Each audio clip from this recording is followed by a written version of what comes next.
Earlier this week, my wife and I decided to adopt a kitten. Specifically, this kitten here. We call him Socks. Say hi, Socks. Socks says hi.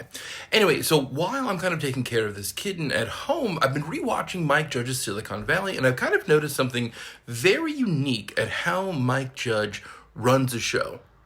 So it's very obvious from an audience point of view where he starts, right? Because he starts with caricatures like Beavis and Butthead here, right? Because remember, these aren't people. Like, they don't have, like, major ambitions or anything.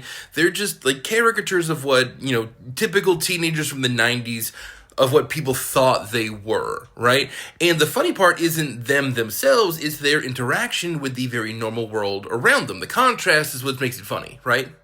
Now, in his next show of King of the Hill, Mike Judge kind of expands this philosophy a bit to where it's not just you have, like, a normal situation of the real world. He has an entire cast of characters interacting in the real world, and so he has multiple avenues for jokes where you have a crazy characters doing weird things out in the normal world, as well as having a very straight-laced main character of Hank. The thing is, as the show went on, like, Mike Judge did something very smart, which was give these people very ambitious goals that we could kind of root for them to achieve as they went on.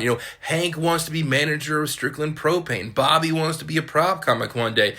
Peggy wants to be recognized in her field of education, so on and so forth. And because there's funny situations which kind of act as this, like, armor-piercing bullet for us as the audience, we then want them to succeed at these really ambitious goals.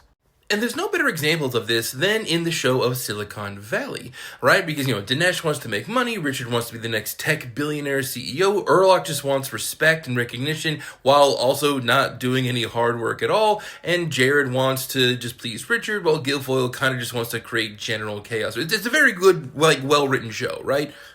However, Mike Judge also does one thing really, really well, which is, have really funny tertiary characters. And then because we're already connected in this kind of universe, we kind of feel bad for them when stuff goes wrong for them. And let me give you an example. So in case you haven't seen the show, this is John, and John is very much on the outskirts of the main cast, right? He just kind of runs the server farm, and he is kind of this little weirdo who, granted, he does work in an office that doesn't have any sunlight, so you can kind of guess what kind of person he kind of is.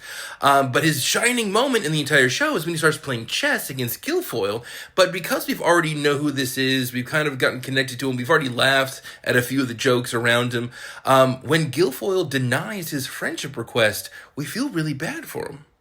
And it's just this kind of writing that I really kind of enjoy, and, it takes a lot for me to feel a character like this. Let me know what you think.